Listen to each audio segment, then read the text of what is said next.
মদ্যপান, ধূমপান ও মাদক সেবন স্বাস্থ্যের পক্ষে ক্ষতিকর। Smoking and alcohol consumption is injurious to health.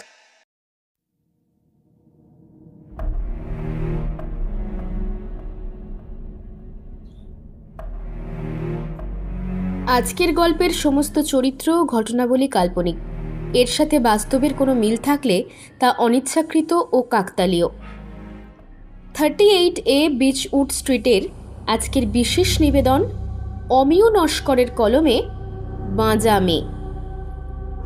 আজকের গল্পের সূত্রধার ও অন্য একটি বিশেষ চরিত্রে রয়েছি আমি, বর্ণালী। গল্প পাঠে রয়েছেন সৌরভ। প্রধান চরিত্রে রাজ, পার্থ, দেবলীনা, মৌমিতা, দুর্বা, তুষার, কৃষ্ণকলি, দেবাঞ্জন। শুরু হচ্ছে আজকের বিশেষ নিবেদন অমিয় নস্করের কলমে বাঁজা মেয়ে।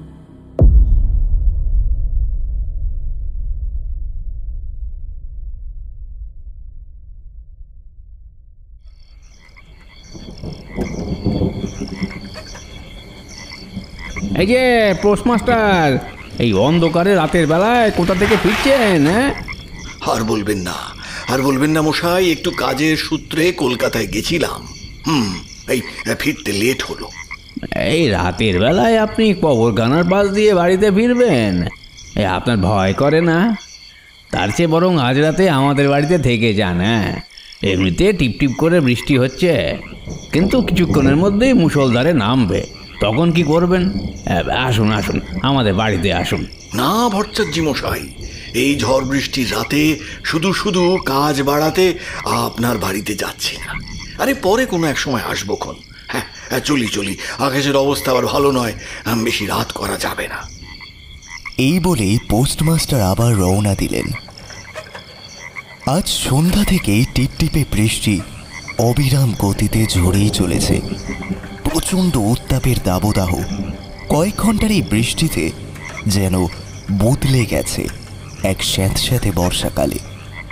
কয়েকদিন আগেই আবহাওয়া দপ্তর থেকে বিজ্ঞপ্তি জারি করছিল, সম্ভাব্য 29শে জুন দক্ষিণবঙ্গে মৌসুমি বায়ু এবং এক টানা 5-6 ঘন্টা বৃষ্টি সঙ্গে নিয়ে দক্ষিণবঙ্গের গ্রাম্য এলাকাগুলিতে বর্ষাকাল প্রবেশ করবে। আজ তো 29 তারিখ, বোধহয় বর্ষাকাল ঢুকে পড়েছে। এমন সময় গ্রামের রাস্তা দিয়ে হেঁটে বাড়িতে ফিরছিলেন হরিবল্লভপুর গ্রামের পোস্টমাস্টার হীরেন চট্টোপাধ্যায়। আজ বছর দেড়েক হলো উনি হরিবল্লভপুর গাঁয়ের পোস্ট অফিসে পিয়নের চাকরি পেয়ে এই গাঁয়ে এসেছেন। ওনার আদি বাড়ি নদিয়া জেলার বড় আন্দুলিয়া গ্রামে। সেখানে ওনার বাবা, মা, দাদা, বৌদি, ভাইপো, ভাইজি সবাই মিলেমিশে 51 এক পরিবার। কিন্তু চাকরি সূত্রে তাকে চলে আসতে হয়েছে দক্ষিণ 24 পরগনার হরিবল্লভপুর গ্রামে। যদিও লম্বা ছুটি পেলেই তিনি আদি বাড়িতে চলে যান। তাদের সঙ্গে বেশ কয়েকদিন মজা করে সময় কাটিয়ে আবার এই গাঁয়ে ফিরে আসেন। তবে এখানে কর্মসংস্থান হওয়ার দরুন জায়গা কিনে তিনি এখানেও 2 কামরা বিশিষ্ট একটা পাকা ঘর বাঁধেন এবং সঙ্গে একটা সাইকেলও কিনে নিয়েছেন। 5 মিনিট সাইকেল চালালেই পোস্ট অফিসে পৌঁছে যান। আবার পোস্ট অফিস ছুটির পর ঘরে ফিরে নিজের হাতে রান্না করে খান এবং সন্ধ্যায় একটা ব্যাচ টিউশনও পড়ান। প্রথম কয়েক মাস তিনি একটা ঘরে ভাড়াতে ছিলেন। তারপর জায়গা কিনে মাথা গোঁজার মতো কোনো রকম একটা ঘর বেঁধে নেন। পোস্ট অফিসের কাজে আজ তাকে একটু শহরে যেতে হয়েছিল এবং ফেরার পথে খানিকটা সময় ভট্টাচার্য মশাইয়ের সাথে কথা বলতে বলতে অন্ধকার নেমেছে হরিবল্লভপুর গ্রামের আকাশে। চারিদিকটা কেমন নিস্তব্ধ, কোথাও কেউ নেই। শুধুমাত্র শোনা যাচ্ছে ব্যাঙের গো গো ডাক। বর্ষার টাটকা জল পেয়ে তারা যেন উৎসব শুরু করেছে। এবার তাদের প্রেম হবে, বিয়ে হবে, মিলন হবে, আর সারা পুকুরময় ছড়িয়ে পড়বে তাদের সন্তান সন্ততি। এই আনন্দেই তারা যেন আত্মহারা। কংক্রিটের পাকা রাস্তাটার দুদিকে সোনাঝুরি ক্ষীরকদমের লম্বা গাছের পাতা থেকে চুইয়ে টুপটাপ বৃষ্টি ঝরে পড়ছে রাস্তাটার উপরে। এই অন্ধকারের মধ্যে দিয়ে পূর্ব পরিচিত চেনা পথ দিয়ে এগিয়ে চলেছে হীরেন চট্টোপাধ্যায়। তার হাতে শক্ত করে সাইকেলের হ্যান্ডেলটা ধরা এবং খুব ধীরেই তিনি প্যাডেলে চাপ দিচ্ছেন, নচেত কোথায় সাইকেল স্লিপ করে শটান গিয়ে পুকুরে খোলে পড়ে। ভিতর ভিতর সেই ভয়টা উপস্থিত ছিল হীরেনবাবুর মনে। এখন কত রাত হয়েছে সেটা তিনি বুঝতে পারছিলেন না এবং বৃষ্টির জন্য পলিথিন মুড়ে ব্যাগের মধ্যে রাখা মোবাইলটাও বের করতে পারছেন না। সময় দেখার চক্করে যদি মোবাইলটা ভিজে যায় তবে লণ্ডভণ্ড হবে, তাই নিতান্তই নিরুপায় হয়ে এগিয়ে চললেন। এতক্ষণে আকাশে বৃষ্টির ফোঁটা কামাই দিয়েছে। হঠাৎ দূরের জঙ্গল থেকে কয়েকটা শিয়াল পরস্পর ডেকে উঠল। তাৎক্ষণিক ভয়ে হীরেনবাবুর শরীরটা কেমন ঝাঁকুনি মেরে উঠল। ভয় এড়াতে তিনি একটা শ্যামা সঙ্গীত ধরলেন। মা তোর কত রঙ্গ দেখব বল, ও মা তোর কত রঙ্গ দেখব বল, আর কত কাল সইব এ ছল, কারে তুই দিস মা ফেলে, কারে আবার নিস মা তুলে, এই ফেলা তোলার ভবের খেলায় সবই কি দয়ার ফল, মা তোর কত রং। প্রায় 4-5 ঘন্টা টিপ টিপ করে বৃষ্টি হওয়ার পর অবশেষে বৃষ্টিটা তো থামল, কিন্তু আকাশের চারিদিকটা কেমন যেন নিভাঁজ কালো মেঘে ঘিরে এসেছে। বোধহয় রাতের দিকে ভারী পশলায় বৃষ্টি হওয়ার সম্ভাবনা আছে। এতক্ষণে একটা ঠান্ডা ঝোড়ো বাতাস শোঁ শোঁ করে বইতে শুরু করেছে। এমন সময় হীরেনবাবু বলে উঠলেন, হায় রে ভগবান, এ তো আবার দেখছি ঝড় উঠেছে। আমি কি তবে আজ ভালোয় ঘরে ফিরতে পারবো না, নাকি এই ঝড় বাদলের রাতে রাস্তাঘাটে প্রাণে হারিয়ে মরে পড়ে থাকবো? রাম রাম রাম রাম রাম রাম, ভালোয় একবার ঘরে ফিরে যেতে দাও ভগবান। তোমার নামে 100 বাতাসা হরি লুট দেব। ভগবান রক্ষে করো, ভগবান দয়া করে রক্ষে করো আমায়। হীরেনবাবুর বয়স আনুমানিক 35-36 বছর। লম্বা গোছের সুশ্রী চেহারাধারী, রোগা ছিমছাম। তার মুখের খোঁচা খোঁচা দাড়ি গোঁফ ও চোখের গভীরতায় বোঝা যায় তিনি অত্যন্ত দৃঢ়চেতা, সাবলীল, সুঠামদেহী পুরুষ। তবে রসিকও বটে। তার কথা বলার ধরন এমন রসালো যে কথা শুনলেই হাসি পেয়ে যাবে। তার কথা শুনে পোস্ট অফিস লাইফে, কলেজ লাইফে কত মেয়েই তাকে পছন্দ করত, কতজনই তাকে বিয়ে করতে চেয়েছে, কিন্তু কাউকে পাত্তা না দিয়ে এখনো পর্যন্ত তিনি কিরকমভাবে একাকিত্বের জীবন অতিবাহিত করে যাচ্ছে তা বেশ গুরুগম্ভীর বিষয়। এমন সময় ঝোড়ো হাওয়ার দাপটে রাস্তার উপর একটা মোটা ক্ষীরকদমের ডাল মরাত করে ভেঙে পড়ল। পুরো রাস্তাটা জুড়ে শুয়ে পড়ল সেই ভেঙে পড়া গাছের মোটা ডাল। অতঃপর সাইকেলের স্ট্যান্ড দিয়ে হীরেনবাবু ভাঙা ডালটার গোড়ার দিকটা ধরে টেনে সরাতে লাগলেন। গাছের ডালটা কি ভারী রে বাবা! ও ওটাকে সরাতে গিয়ে আমার পেছন থেকে দম পড়ার জোগাড় রে।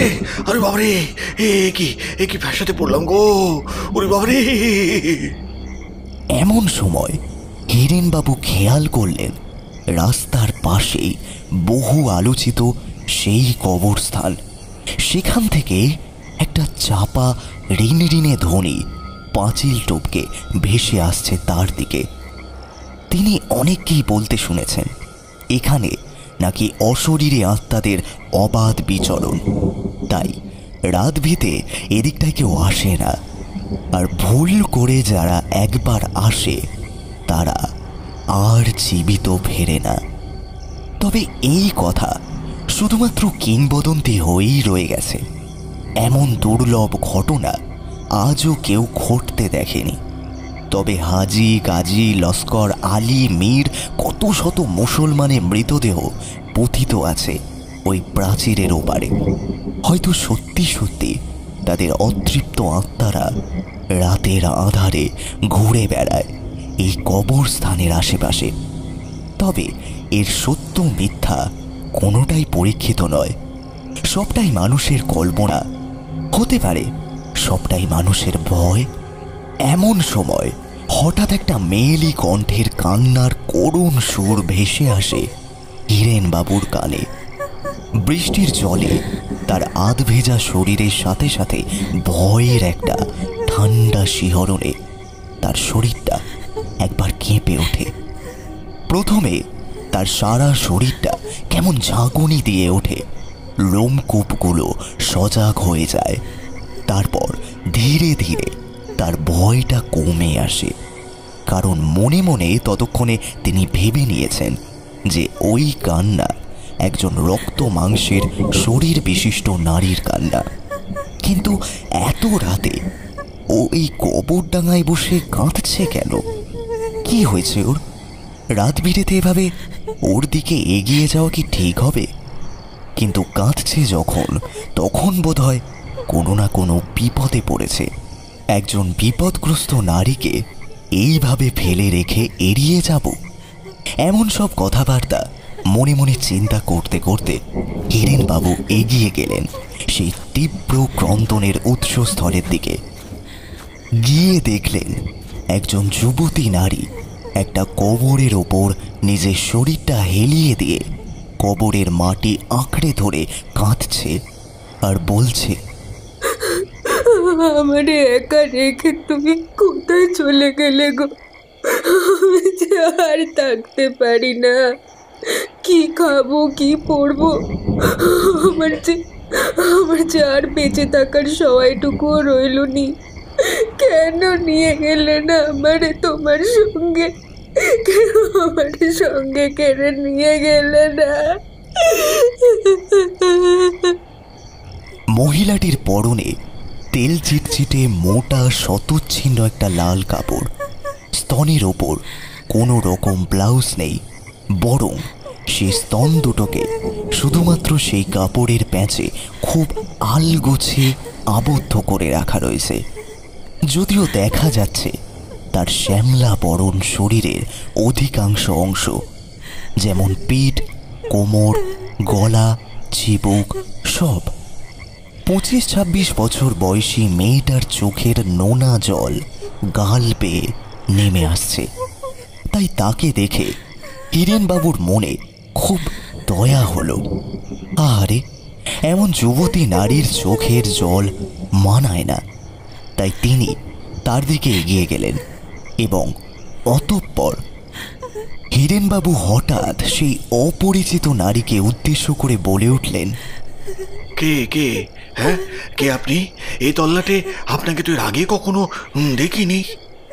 হিরেনবাবুর কথার কোনো উত্তর না দিয়ে সেই মহিলা এখনো সেই কবর আঁকড়ে কেঁদেই চলেছে। হিরেনবাবু আবার বললেন, আরে আরে আরে, এইভাবে এইভাবে কাঁদছেন কেন? না না, বলুন না, বলুন আপনার কি হয়েছে, বলুন বলুন। এতক্ষণে তার কথার উত্তর দিয়ে কাঁদতে কাঁদতে সেই মহিলা বলে উঠল, আমারে বাঁচাও দাদা বাবু, আমারে বাঁচাও, নইলে সেই মহা পৃথিবীতে আমি অন্ন বস্ত্রের অভাবে তিলে তিলে শেষ হয়ে যাব আমি। হ্যাঁ, আপনার কি হয়েছে? মানে এত রাতে এই কবরখানায় আপনি কি করছেন? আপনার ভয় করে না? যখন পেটে খিদে থাকে তখন পৃথিবীর সমস্ত ভয় চোখের সামনে থেকে সরে গিয়ে রাস্তা ফাঁকা করে দেয়। যে রাস্তায় দেখা যায় কিন্তু পথ চলা যায় না। ও, আমি বুঝতে পারছি। আপনি বোধহয়... আপনি নয়, আমাকে তুমি করে বা তুই করেও বলতে পারো দাদাবাবু। হ্যাঁ হ্যাঁ, সে ঠিক আছে। তবে তুমি ওই বড়সড় কোনো সমস্যায় পড়েছো সেটা আমি বুঝতে পারছি, কিন্তু কি সমস্যায় পড়েছো সেটা খুলে না বললে আমি কিভাবে বুঝবো বলো দেখি। এতক্ষণে কবরডাঙ্গায় হঠাৎ হিরেন বাবুর সঙ্গে দেখা হয়ে যাওয়া সেই অপরিচিত রমণী তার ব্যক্তিগত জটিলতার গল্প হিরেন বাবুকে শোনাতে শুরু করেছে। দাদাবাবু, আমি বলছি, আমি সব কথা বলছি, কিন্তু তুমি আমায় কথা দাও, এই অবলা মূর্খ মেয়েটাকে তুমি একা ফেলে পাশ কাটিয়ে চলে যাবে না তো? না না না না, আমি তোমাকে একা ফেলে রেখে পাশ কাটিয়ে চলে যাব না, কিন্তু তুমি আগে তো বলো তোমার কি সমস্যা হয়েছে। বলো বলো বলো। মেয়েটা কাপড়ের আঁচলে ভিজে চোখের কোণ দুটো মুছে নিয়ে বলল, আমি আমার মা বাবাকে না জানিয়ে ভালোবাসা করে একজন ছেলের সাথে পালিয়ে গিয়ে বিয়ে করেছিলাম। আজ 4 বছর হলো আমি কোনো সন্তানের জন্ম দিতে পারিনি বলে ওরা আমাকে বাড়ি থেকে বের করে দিয়েছে। অথচ আমি মা হতে পারবো। প্রতি মাসে আমার শরীর খারাপ হয়, কেন জানি না ওরা আমাকে বাজা বলে বদনাম দিয়ে বাড়ি থেকে তাড়িয়ে দিল। কথাগুলো বলতে বলতে হাউমাউ করে কেঁদে উঠল মেয়েটা। আমাকে তোমার সঙ্গে নিয়ে চলো, আমি তোমার বাড়ির যাবতীয় সব কাজ করে দেবো। আমার টাকা পয়সা কিচ্ছু লাগবে না, শুধু দুটো ভাত কাপড় আর মাথা গোজার ঠাইটা দিলেই হবে। এমন সময় কবরডাঙ্গায় পশ্চিম দিক থেকে একদল কুকুর দাঁত খিচিয়ে ছুটে আসছে এই দিকটায়। ও দাদাবাবু, আমাকে নিয়ে চলুন, আমাকে নিয়ে চলুন আপনার সাথে, নইলে ওরা যে আমাকে ছিঁড়ে খেয়ে ফেলবে।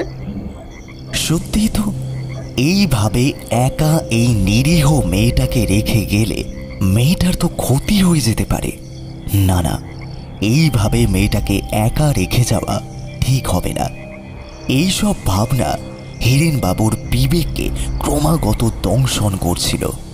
তারপর 7-5 মনে মনে ভেবে দেখল, সেই তো পোস্ট অফিস থেকে বাড়ি ফিরে যাবতীয় কাজ নিজেকেই করতে হয়, এছাড়াও রান্না করে খেতে হয়, সন্ধ্যায় একটা টিউশন ব্যাচ আছে। এইরকম একজন সব জানতা কাজের লোক পেলে খারাপ কি? তাছাড়া গ্রামের দিকে কাজের লোক তেমন পাওয়া যায় না, কারণ গ্রামের মানুষ শহরে গিয়ে বাড়িতে বাড়িতে বাসন মাজার কাজ করবে তাও ভালো, তবুও গ্রামের বাড়িতে কাজ করবে না। যদিও এর প্রধান কারণ চক্ষু লজ্জা, সে যাই হোক গে যাক। এই সব 7-17 ভেবে হিরেনবাবু বললেন, আচ্ছা আচ্ছা, তুমি তুমি এসো আমার সাথে। এতক্ষণে পূবের আকাশে জোড়া বাজ পড়ে আবার ঝমঝম করে বৃষ্টি শুরু হয়েছে। এই তুখর বৃষ্টিতে ভিজতে ভিজতে অন্ধকারের মধ্যে দিয়ে পোস্টমাস্টার এগিয়ে চলেছেন তার বাড়ির দিকে, এবং তার ঠিক পেছনে তাকে অনুসরণ করতে করতে আসছে অপরিচিত সেই মহিলা। যদিও হিরেনবাবুর সঙ্গে তার আংশিক কথাবার্তা হয়েছে, তাই এখন সে আর পুরোপুরি অপরিচিত নয়। এমন সময় রাস্তার দুধারে গাছের মাথাগুলো নটরাজ শিবের জটার মতো দুলে উঠল। কবরডাঙ্গার দিক থেকে একটা ঠান্ডা বাতাস শোঁ শোঁ করে বয়ে এলো, সজোরে ধাক্কা দিল হিরেনবাবুর শরীরে। তখন ওর গাটা কেমন যেন শিরশির করে উঠল। হঠাৎ হিরেনবাবুর যেন মনে হলো তার পাশ থেকে কেউ একজন দ্রুত হেঁটে সামনের দিকে এগিয়ে গেল। সামনে তাকিয়ে দেখল, না, কেউ নেই তো। এতক্ষণ একটু ভয় পেয়েই হিরেনবাবু মেয়েটাকে ডাক দিল, তোমার নাম কি? নাম তো প্রায় ভুলেই গেছি, সবাই তো আমায় বাঁজা বলে। এটা কোনো নাম নাকি? যাই হোক, এই রাতে তোমার সাথে পরিচয় হলো যখন, আমি তোমাকে নিশা বলে ডাকি। হ্যাঁ, নিশা। আচ্ছা আচ্ছা দাদাবাবু, কোনো অসুবিধা নেই। এতক্ষণে অন্ধকারে পোস্টমাস্টারের পাশ থেকে কেউ একজন ভয়ানকভাবে খিলখিল করে হাসতে হাসতে সরে গেল। ভয় পোস্টমাস্টারের সারা শরীরে রোম দাঁড়িয়ে উঠেছে। সঙ্গে ভয়ে ভয়ে চিৎকার করে বলল, নিশা, তুমি তুমি পেছনে আছো তো মা? হ্যাঁ, আমি তো পিছনে আছি। কেন, কি হয়েছে দাদাবাবু?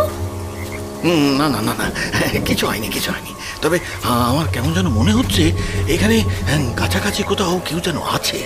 হ্যাঁ গো, তাই শরীরটা মাঝে মাঝে একটু ঝিমঝিম ঝিমঝিম করে উঠছে। তুমি ভয় পেও না দাদাবাবু, আমি আছি তো। ঝড় বাদলের পাতা ঝরা এই রাতে বড় বড় গাছের উল্লাসময় কথোপকথন ও মেঘের কণ্ঠ থেকে উচ্চারিত মধুর মেঘমল্লার তান শুনতে শুনতে বাড়ির দিকে এগিয়ে চললেন হিরেনবাবু। তার সঙ্গে ছমছম করে নূপুরের শব্দ করতে করতে হেঁটে এগিয়ে গেল সাহিদুন্নেসা। তার পা থেকে নূপুরের যে ছমছমে শব্দটা রিনরিনে ধ্বনিতে প্রতিধ্বনিত হচ্ছে চারিদিকে, তা যেন হঠাৎ করে উদ্ভূত। কই, আগে তো শোনা যায়নি। তবে এখন হঠাৎ করে কোথা থেকে নিশার পায়ে নূপুরের শব্দ? নাকি আগে থেকেই ছিল? হয়তো তখন হিরেনবাবু ভালো করে খেয়াল করেননি, তাই বেমালুম বুঝতে পারেননি। তাই এটা নিয়ে আর বেশি ভাবনা চিন্তা না করে তিনি বাড়ির দিকে এগিয়ে চললেন।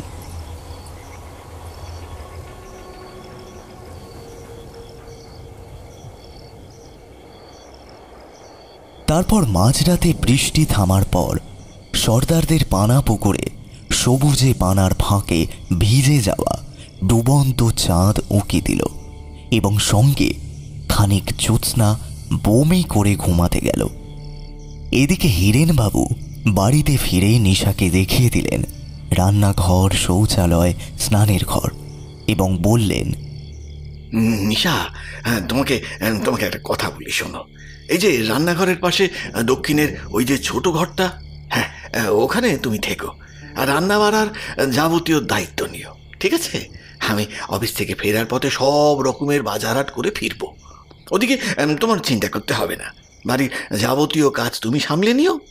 তবে হ্যাঁ, এই দিনে দুবার আমার আরাধ্য জগন্ময়ী মা তারার সেবা আমি নিজে হাতেই দেব, কেমন? আচ্ছা দাদাবাবু, তাই হবে। আমি মুসলমান হয়ে তোমার মাকে ছুঁয়ে দেব না গো, সেদিকে তুমি নিশ্চিন্ত থেকো। না না না না, আমি ওই জন্য বলিনি। আসলে আমি নিজে হাতে মায়ের সেবা না দিতে পারলে না সারা দিনটা কেমন যেন খারাপ খারাপ কাটে।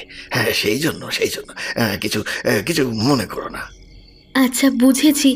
কিন্তু দাদাবাবু, আজ রাতে কি খাওয়া হবে? আমার যে খুব খিদে পেয়েছে।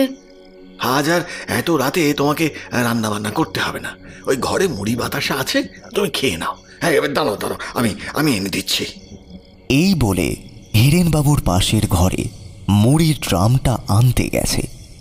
এমন সময় হঠাৎ কানের পর্দার সাথে সাথে হৃদয় বিদারক একটা খলখলে হাসির শব্দ কানে গেল হিরেনবাবুর। সঙ্গে পৈশাচিক কণ্ঠের হাড় হিম করা ছড়া কাটা কথা, আজ কবর খাকি রক্ত খাবে, পচা মাংস ছেড়ে বাসি, সঙ্গে যৌবন জ্বালা মিটিয়ে নেব, তাই তো পাচ্ছে ভীষণ হাসি।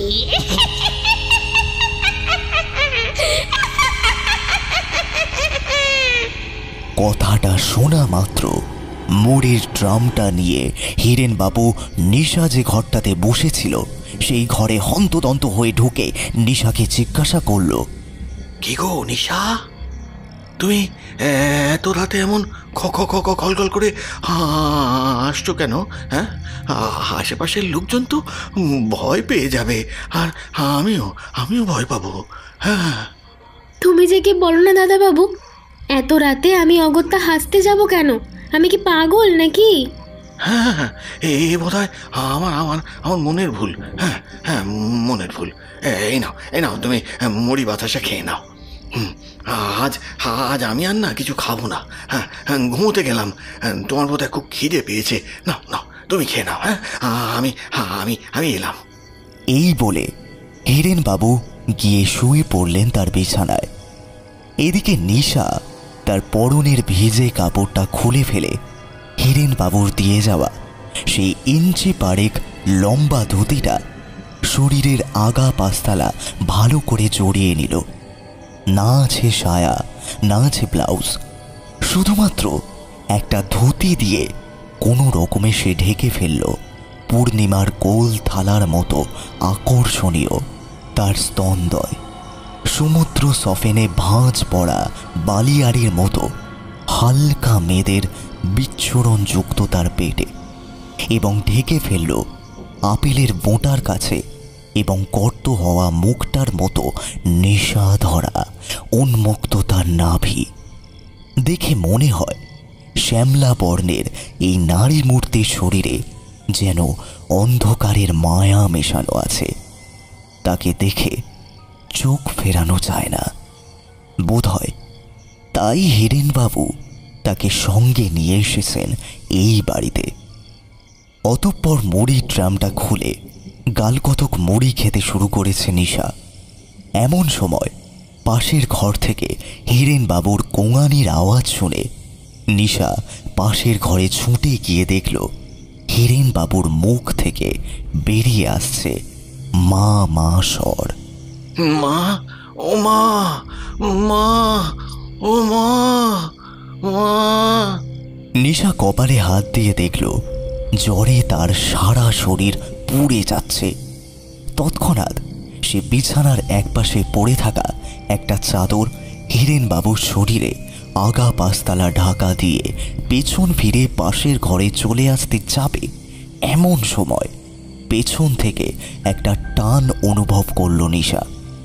তাকিয়ে দেখল হিরেনবাবু তার পরনের ধুতিটার আঁচল শক্ত করে পেঁচিয়ে ধরেছে। নিশা সঙ্গে সঙ্গে পরনের ধুতিটা পুরোপুরি খুলে ফেলে ঘরের আলোটা নিভিয়ে দিয়ে নগ্ন অবস্থায় গিয়ে শুয়ে পড়ল হিরেনবাবুর পাশে। অতঃপর পূর্ণিমার গোল থালার মতো আকর্ষণীয় তার স্তনদ্বয় সমুদ্র সফেনে ভাঁজ পড়া বালিয়াড়ির মতো হালকা মেয়েদের বিচ্ছুরণযুক্ত তার পেটে, এবং আপেলের বোঁটার কাছে এবং গর্ত হওয়া মুখটার মতো নেশা ধরা উন্মুক্ত তার নাভি মিলে মিশে একাকার হয়ে গেল হিরেনবাবুর শরীরের সাথে। হিরেনবাবু জ্বরের ঘোরে অবচেতন মনে শুধু অনুভব করতে থাকলেন মিলনের মিহিন মিষ্টতা।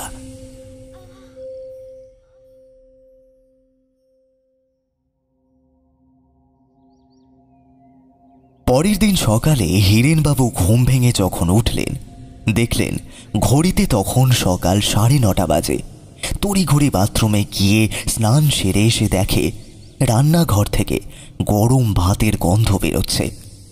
রান্নাঘরে গিয়ে দেখে রান্না হয়ে গেছে এবং তার জন্য একটা থালায় ভাত তরকারি সবই বাড়াই আছে, কিন্তু রান্নাঘরে তিনি নিশাকে দেখতে পাচ্ছেন না।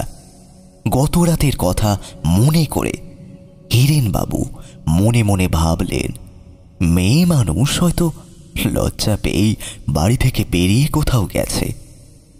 অতঃপর খাওয়া দাওয়া সেরে হিরেন মাস্টার পোস্ট অফিসে চলে যান। বাড়িটা পড়ে থাকে একা। নিশা সারা দিন আর ফিরে আসে না সেই বাড়িতে। সকাল গড়িয়ে দুপুর হয়, দুপুর গড়িয়ে বিকেল, তবুও সে ফেরে না। অতঃপর সন্ধেবেলায় সে ঘরে ফিরে আসে। এসে দেখে হিরেনবাবু ততক্ষণে টিউশন পড়াতে শুরু করেছেন। তাকে দেখে হিরেন মাস্টার বলে উঠলেন, কি গো নিশা, কোথায় গেছিলে? এই তো বাবু, একটু ঘুরতে গিয়েছিলাম। আচ্ছা আচ্ছা, যাও যাও যাও। আর শোনো, পোস্ট অফিস থেকে ফেরার পথে আমি মাছ নিয়ে এসেছি, ঘরে রাখা আছে। হ্যাঁ, এই রান্নাটা না একটু তাড়াতাড়ি করে নাও গে। আচ্ছা দাদাবাবু। এই বলে সে কটকট করে হেঁটে রান্নাঘরের দিকটায় চলে গেল।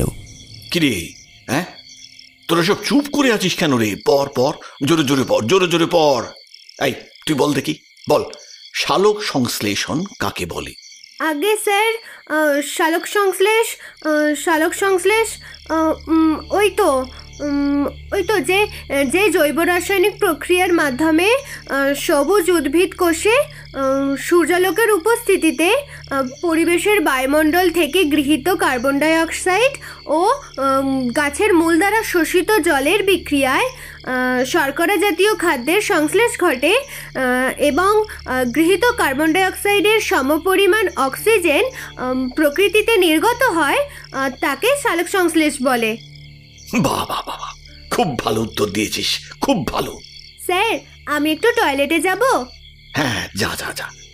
এই তুই বল তো দেখি, আমরা কি বিশ্বাস করি এবং আমরা কি বিশ্বাস করি না, বল বল দেখি।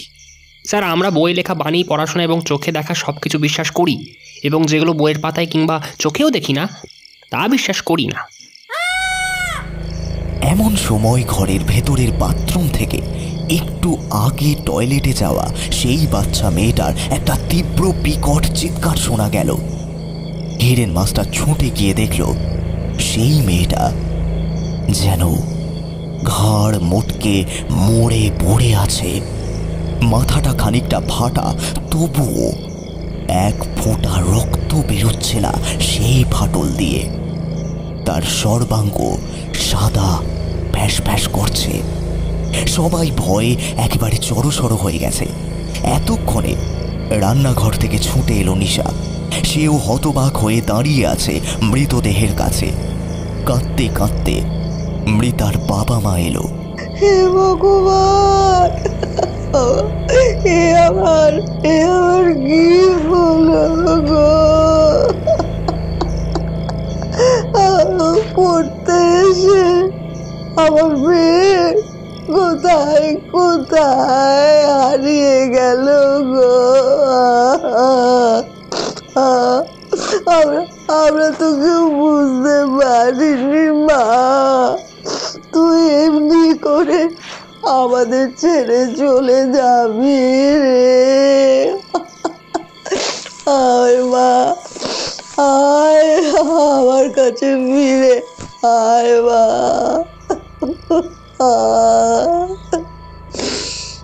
অতঃপর পুলিশ এলো, মাস্টারের নামে কেস হলো। 2 দিন থানার লকআপে বন্দি থাকার পর তাকে কোর্টে চালান করা হলো। কিন্তু গ্রামের মানুষজন সবাই মাস্টারের হয়ে সাক্ষী দিল। আরও যেসব বাচ্চারা টিউশন পড়ছিল তারা এবং তাদের বাবা মায়েরা সবাই সাক্ষী দেওয়ার ফলে বিচারপতি রায় দিলেন, order order order. Forensic report এবং সকল প্রকার সাক্ষ্য প্রমাণ মোতাবেক কোর্ট এই সিদ্ধান্তে পৌঁছেছে যে হীরেন চট্টোপাধ্যায় নির্দোষ। তার মৃত ছাত্রী বাথরুমে পা স্লিপ করে পড়ে গিয়ে হঠাৎ মাথায় ভয়ানক চোট পাওয়ায় এমন নির্মম মৃত্যু ঘটেছে। এখানে হীরেন চট্টোপাধ্যায়ের কোনো দোষ নেই। এই কোর্ট তার মূল্যবান এতগুলো দিন নষ্ট করার জন্য তার কাছে দুঃখিত। আজ বেকসুর খালাস পাওয়ার পরেও হীরেন বাবুর মনটা কেমন যেন চিন্তাচ্ছন্ন। তার সবচেয়ে প্রিয় ছাত্রী মেহনাজের এরকম অকস্মাৎ মৃত্যু কিভাবে হতে পারে? হঠাৎ করে তার মনে পড়ে গেল সেদিনের সেই বাদুড়ের ছটকাতে ছটকাতে মৃত্যুর কথা। গাই গরুটার শ্বাসরোধ হয়ে চোখের সামনে কি নির্মম মৃত্যু! এই সব ভাবতে ভাবতে তার সারা শরীরটা কেঁপে ওঠে। এমনিতে এতদিন তার ওপর থেকে যে ধকল গেছে তাতেই তার সুন্দর চেহারা বদলে কেমন যেন বিবর্ণ শালিকের মতো হয়ে গেছে। চোখ দুটো কোটরে ঢুকে গেছে। তারপর আজ সারা দিন সে এখানে ওখানে ঘুরে ঘুরে কাটিয়েছেন, চায়ের আড্ডায় কিংবা মদের দোকানে। এইসব চিন্তা ভাবনাগুলোকে মন থেকে মুছে ফেলতে কয়েক পেক মদও খেয়েছেন হীরেন মাস্টার। সারাদিন শেষে সন্ধে নামার পর সে বাড়িতে ফিরেছে। আজ কেমন যেন সব বিবর্ণ। আকাশের গায়ে আধার মিশ্রিত কালো রংটাও যেন রমণীর কাঁচা পাকা চুলের মতো অদ্ভুত, কিংবা দিগন্তের নিচে নেমে যাওয়া মিহিন নীরবতা পোকামাকড়ের ডাকে যেন কর্কশ। রাস্তার দুদিকের গাছগুলো বাতাসের ধিমি তালে মাথা দোলাচ্ছে। এমন সময় নেশাগ্রস্ত অবস্থায় বাড়ির দিকে এগিয়ে যাচ্ছেন হিরেন মাস্টার। হঠাৎ তার কানে এলো একটা খসখসানির আওয়াজ। কিছুটা এগিয়ে যেতেই আওয়াজটা আরো স্পষ্ট হলো। সুপ জাতীয় কিছু জিভ দিয়ে টেনে টেনে খেলে যেমন আওয়াজ হয়, ভেসে আসা এই আওয়াজটাও ঠিক তেমন। মাস্টার আরও খানিকটা এগিয়ে যেতে নজরে এলো সেই কবরডাঙ্গা, যেখান থেকে সে নিশাকে সঙ্গে করে বাড়িতে নিয়ে গিয়েছিল। তারপর দেখল কবরডাঙ্গার ভেতরে কেউ একজন বসে আছে। পেছন থেকে তার খোলা চুলটাই শুধু দেখা যাচ্ছে এবং বোঝা যাচ্ছে সে দুটো হাত দিয়ে কিছু একটা খাচ্ছে। তার সেই খাওয়া শব্দ কি তৃপ্তিময়তার পরিচায়ক! পোস্টমাস্টার তৎক্ষণাৎ পকেট থেকে ছোট ফোনটা বের করে টর্চ জ্বালিয়ে কবরডাঙ্গার মধ্যে প্রবেশ করলেন। মনে মনে ভাবছেন, এত রাতে এখানে কে বসে আছে আর কে বসে খাবার খাচ্ছে দেখি তো। হিরেনবাবু খুব ধীরভাবে ধীরে ধীরে এগিয়ে গেলেন লক্ষ্যের দিকে। অতঃপর তিনি যা দেখলেন তা ভাষায় বর্ণনা করার ক্ষমতা আমার নেই। ফোনের আলোটা সেই খেকো ব্যক্তির মুখে পড়া মাত্রই সে খিলখিল করে হেসে উঠে বিকটভাবে পৈশাচিক কণ্ঠে সে উত্তর দিল, দাদা বাবু খাবে নাকি?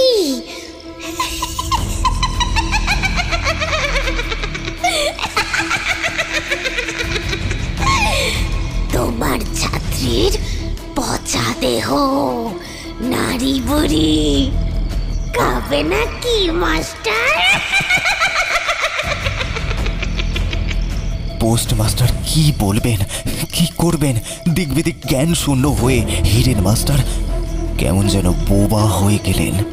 হাজার চেষ্টা করেও একটাও শব্দ যেন তিনি মুখ থেকে বের করতে পারছেন না। এদিকে সেই নর রাক্ষসীর আলো লাইত চুলগুলো পাগল ঘোড়ার মতো চারিদিকে উড়ছে। তার মুখে লেগে আছে পচা মাংসের লালা রস। হাত দিয়ে আঁকড়ে আঁকড়ে সামনের কবর থেকে তুলে এনেছে সেই পচা গলা দেহ। সেই নর রাক্ষসী কবর খাকি বিভৎসভাবে চিৎকার করে বলে উঠল, সেই দিনই ভেবেছিলাম পুরোটাকে একেবারে খেয়ে শেষ করে ফেলবো, কিন্তু ওর চিৎকারের জন্য তুমি এসে পড়লে, তাই রক্তটুকু চুষে নিয়ে ছেড়ে দিয়েছিলাম।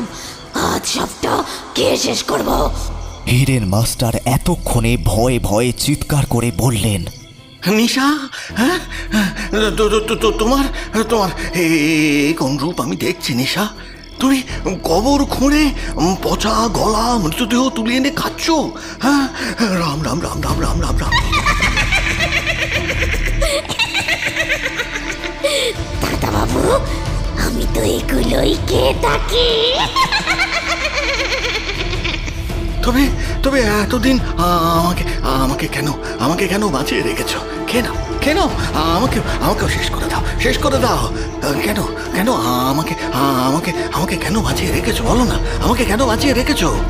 তোমার সন্তান যে আমার গর্ভে মাস্টার, তাই তো তোমাকে বাঁচিয়ে রেখেছি মাস্টার।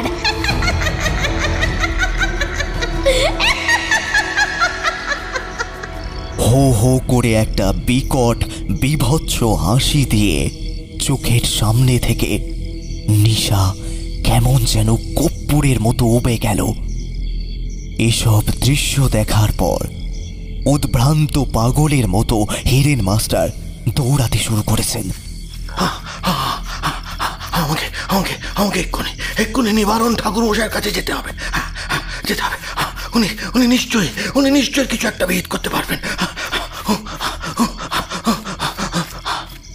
দৌড়াতে দৌড়াতে রাত 12টা একটার সময় হীরেন মাস্টার এসে পৌঁছালেন নিবারণ ভট্টাচার্যের বাড়িতে। সদর দরজায় হাঁপাতে হাঁপাতে টোকা মেরে বললেন, ঠাকুরমশাই,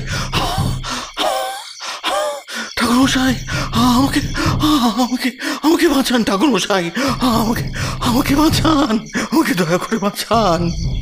খুব জোরে জোরে সদর দরজায় টোকা মারায় এবং চিৎকার করে ডাকায় একটা ক্ষীণ আওয়াজ নিবারণ ভট্টাচার্যের কানে গেল এবং তিনি তড়িঘড়ি বিছানা ছেড়ে উঠে এসে দরজা খুলতে খুলতে বললেন, কি হয়েছে পোস্টমাস্টার? হ্যাঁ, এমন হাঁপাচ্ছেন কেন? এত রাতে আমার বাড়িতে ছুটে এসেছেন, গুরুতর কিছু ঘটলো নাকি? আমাকে আমাকে আমাকে বাঁচান ঠাকুরমশাই, আমাকে বাঁচান। ওই ওই নর রাক্ষসী কবর খাকি আমাকে আমাকে তিল তিল করে শেষ করে দিয়েছে। আমাকে আমাকে রক্ষা করুন ঠাকুরমশাই, আমাকে দয়া করে রক্ষা করুন। কি বলছেন, একটু বিস্তারিতভাবে বলুন না, আমি যে কিছুই বুঝতে পারছি না। অতঃপর হীরেন মাস্টার সমস্ত ঘটনা পুঙ্খানুপুঙ্খভাবে নিবারণ ঠাকুরের কাছে বললেন। সবটা শোনার পর একটা দীর্ঘশ্বাস ফেলে নিবারণ ভট্টাচার্য বললেন, সর্বনাশ হয়ে গেছে মাস্টার, সর্বনাশ হয়ে গেছে। এবার যে আপনার মৃত্যু নিশ্চিত। ওই কবর খাকি আপনাকে আর বাঁচতে দেবে না, দেবে না আর বাঁচতে। কিন্তু কিন্তু কেন? আমি আমি ওই কবর খাকির কি ক্ষতি করেছি? আমি তোর কোনো ক্ষতি করিনি, কোনো ক্ষতি করিনি। আপনি করেননি ঠিকই, কিন্তু আপনার জাতি করেছে, আপনার মতো কিছু মানুষ করেছে। আসুন, এদিকে আসুন, আপনাকে দেখাই, না হলে আপনি কিছু বুঝবেন না। আসুন। এই বলে নিবারণ ঠাকুর ঘরের ভেতর থেকে একটা ছবি বের করে এনে হীরেন মাস্টারের সামনে ধরলেন এবং বললেন, দেখুন দেখুন তো ছবিটা চিনতে পারেন কি না? হীরেনবাবু ছবিটার উপরে জমে থাকা ধুলো ঝেড়ে ছবিটা দেখে খানিক আঁতকে উঠে বললেন, এটা কি? এটা কার ছবি? এ তো আমার সাথে পরিচয় হওয়া সেই মেয়েটা, হবিকল তার মতো দেখতে। হ্যাঁ, আপনি কোথায় পেলেন? আপনি কোথায় পেলেন? ভয় পাবেন না মাস্টার মশাই, ভয় পাবেন না। এই ছবিতে আপনি যাকে দেখছেন সেই আপনার সাথে আপনার বাড়িতে গিয়েছিল। ও ভগবান, আপনি কি বলছেন ভট্টাচার্য মশাই? আপনি কি বলছেন? আমার তো সবটা কেমন যেন গুলিয়ে যাচ্ছে। আমার মাথা ঘুরছে, কিচ্ছু আমার মাথায় ঢুকছে না। আমাকে বাঁচান, আমাকে বাঁচান। শান্ত হন মাস্টার, শান্ত হন। এই পরিস্থিতিতে নিজের প্রাণ বাঁচাতে আপনাকে যে শান্ত হতেই হবে এবং সবটা শুনতে হবে। আমি প্রথম থেকেই এমন বিপদের আশঙ্কা করেছিলাম, তাই তো সেদিন রাতে আমার বাড়িতে থেকে যেতে বললাম। যদি থেকে যেতেন তবে এমন বিপদ আর হতো না।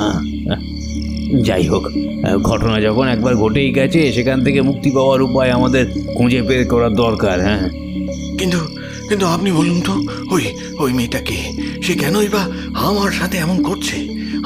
আমি তার কি ক্ষতি করেছি? ও যে এখন এক প্রেতাত্মা। কথাটা বলেই বুড়ো নিবারণের চোখের কোণে জল চিকচিক করে উঠল। তিনি কাঁদতে কাঁদতে বললেন, মনীষা নামে গ্রামে একজন মেয়ে ছিল। সে ছিল তার বাবা মায়ের একমাত্র সন্তান। বাবা মায়ের খুব আদরের, কিন্তু তাদের মধ্যে একদিন বিরাট মনোমালিন্য তৈরি হলো। বাবা, তুমি আমাকে না জানিয়ে আমার বিয়ে ঠিক করে ফেললে। কিন্তু আমি যে এই বিয়ে করতে পারবো না বাবা। আমি একজনকে ভালোবাসি। কি ভালোবাসি? হ্যাঁ, ওসব ভালোবাসা বাদ দাও। আমাদের পছন্দের ছেলেকেই তোমায় বিয়ে করতে হবে। হ্যাঁ না, আমি বিয়ে করব না। মেয়ের কোনো মতামত না জেনেই মনীষার বাবা মা তার বিয়ে ঠিক করে ফেলেছিল। আর এইদিকে মেয়ে ততদিনে একটা ছেলেকে ভালোবাসে। সে মনে মনে ঠিক করে রেখেছিল তাকেই বিয়ে করবে। তাই যে কাউকে না জানিয়ে সেই ছেলেটার সাথে সে পালিয়ে বিয়ে করলো। পরে শুনেছিলাম মনীষা যাকে বিয়ে করেছে তার ধর্ম নাকি মুসলমান। সে যাই পারে ধর্ম হোক, দুজনে ভালো থাকলেই ভালো। কিন্তু না, আমার মেয়েটার কপালে ভালো চাকা হলো না। বছর 2 পর তার উপর শারীরিক ও মানসিক অত্যাচার শুরু হলো। সবাই ওকে বাঁচা বলে উপহাস করতে লাগলো। এই বাঁচা শব্দ শুনতে শুনতে কয়েকদিনের মধ্যেই মেয়েটা পাগলি হয়ে গেল। আমি একদিন মনস্থির করলাম ওকে আমার বাড়িতে নিয়ে আসবো। আর সেই দিন গিয়ে দেখি আমার মেয়ে জ্যান্ত গায়ে আগুন দিয়ে পুড়ে মরছে।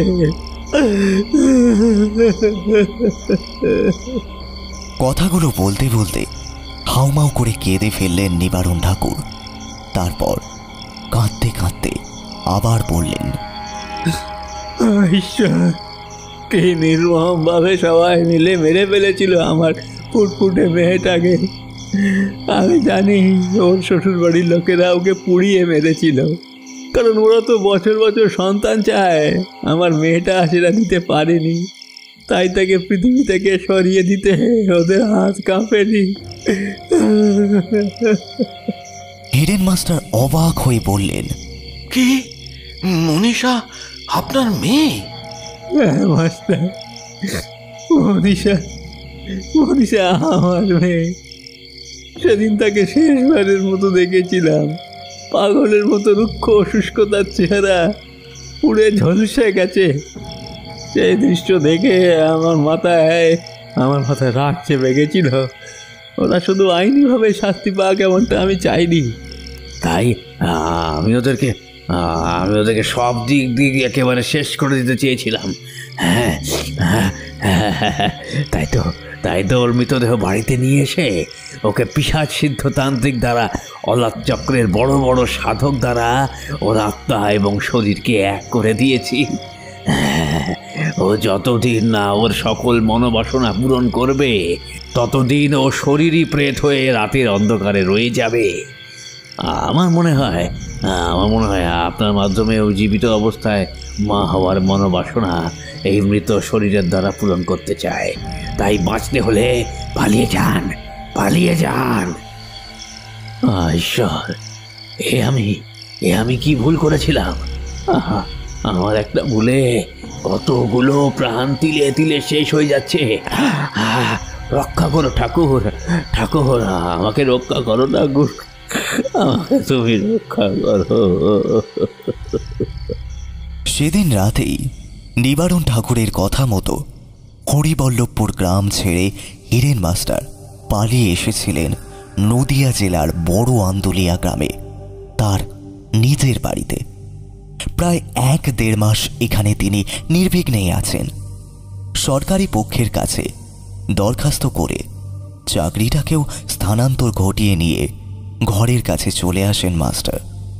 তারপর বাবা মায়ের জোড়াজুড়িতে অতঃপর তিনি বিয়ে করেন এবং ফুলশয্যার রাতে তিনি নববিবাহিত স্ত্রীর মুখমণ্ডলের উপর থেকে ঘোমটা সরিয়ে বিধু মুখে স্ত্রীকে দেখে ভীষণ লজ্জা পান। তারপর দীর্ঘদিনের জমে থাকা আদর এবং ভালোবাসার সবটা মেঘ ফুলশয্যার খাটের উপর ঘনীভূত হতে থাকে। অতঃপর হিরেন বাবু নববধূর পরনের একটা একটা করে অলংকার খুলে ফেলতে থাকেন। গলার হার, কানের দুল, হাতের বাউটি, খোঁপার কাঁটা সব খুলে ফেলেন। তারপর বিধুমুখী স্ত্রীর ওষ্ঠ বরাবর নিজের ওষ্ঠ অধরাকে এগিয়ে নিয়ে যেতে যেতে একত্রিত করে দেয় ভালোবাসার রস।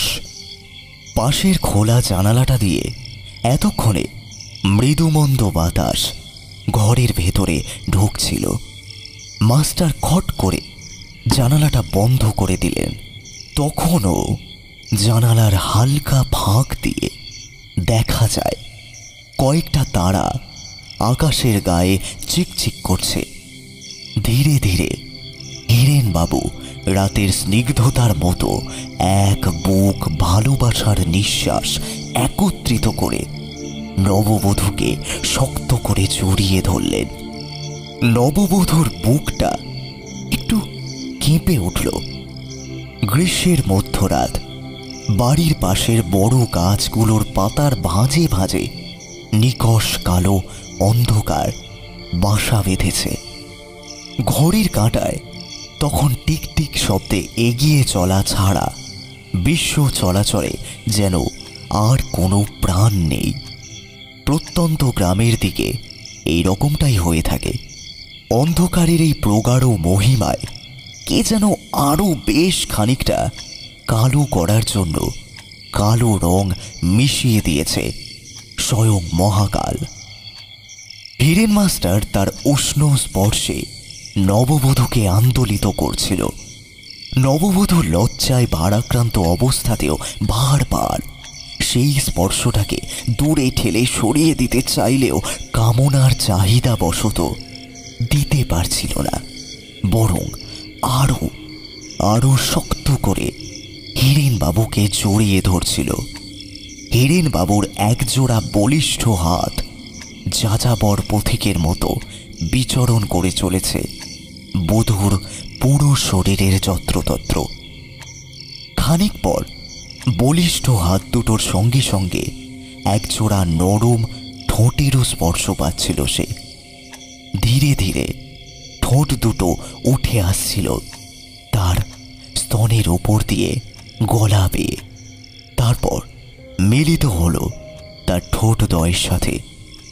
এমন সময় হঠাৎ একটা কর্কশ স্বরে সেই নববধূ বলে উঠল, দাদাবাবু, আমাকে হাজার এমন এমন উৎপীড়ন করবে না। আমার পেটে তো তোমার সন্তান আছে, তার কষ্ট হবে যে। সেই বিকট বিভৎস গলার স্বর চিনতে মাস্টারের আর এক মুহূর্ত দেরি হলো না। হে কি নিশা, তুমি তুমি তুমি তুমি তুমি এখানে এখানে কিভাবে এলে? হ্যাঁ, কিভাবে এলে? আর আর আমার বিবাহিত স্ত্রী মান্যতা, সে কই? সে কই? কোথায় গেল সে? কোথায় কোথায়?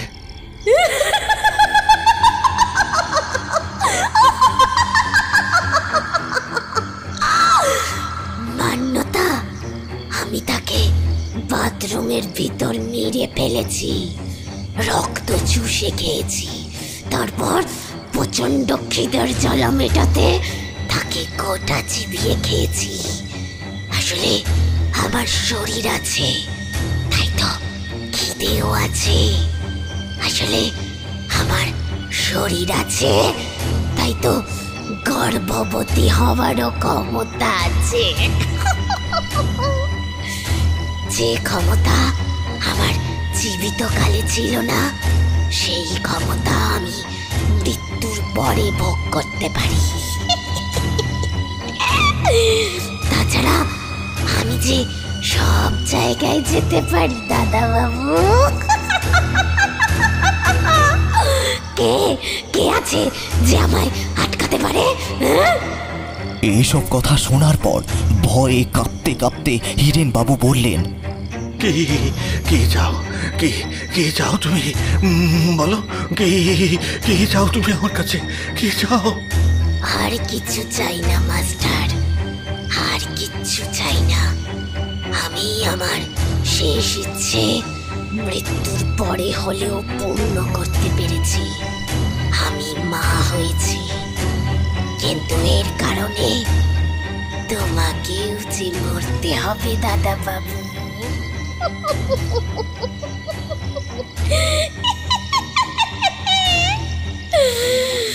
তোমাকেও যে মরতে হবে, কারণ তোমার রক্ত খেলেই যে তার 16 ঘোলা পূর্ণ হবে, তবেই সে ভূমিষ্ঠ হতে পারবে।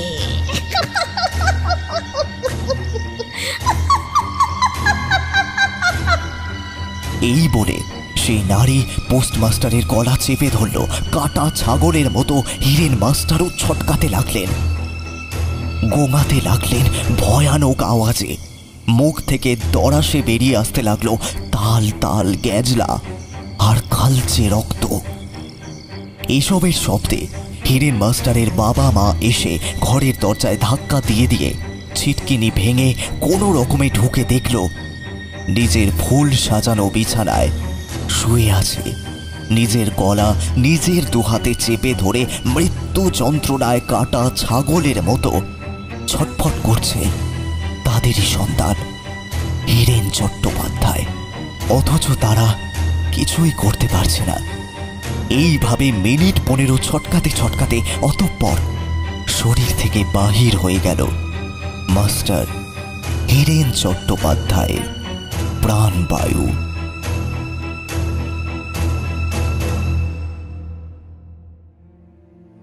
বর্তমানে অডিও স্টোরি জগতের একটি উল্লেখযোগ্য নাম অমিয় নস্কর। লেখক শ্রী অমিয় নস্করের জন্ম 24/3/2000 সালে দক্ষিণ 24 পরগনা জেলার মগরাহাটে। মগরাহাট কলেজ থেকে বাংলা সাহিত্যে স্নাতক এবং কলিকাতা বিশ্ববিদ্যালয় থেকে স্নাতকোত্তর ডিগ্রি লাভ করেন। ভৌতিক, গুপ্তধন, অ্যাডভেঞ্চার, এমনকি ডিটেকটিভ গল্পেও যার কলম সমানভাবে বয়ে চলে, সেই পরিচিত কলমচি অমিয় নস্কর একেবারে প্রথম দিকে কবিতা লেখার মধ্য দিয়ে সাহিত্য জগতে পদার্পণ করেছিলেন। তবে এখন তিনি গল্পকার হিসেবেই বেশি পরিচিত। বর্তমানে তার লেখা বহু গল্প বিভিন্ন ইউটিউব প্ল্যাটফর্মে অডিও রূপান্তর হয়েছে।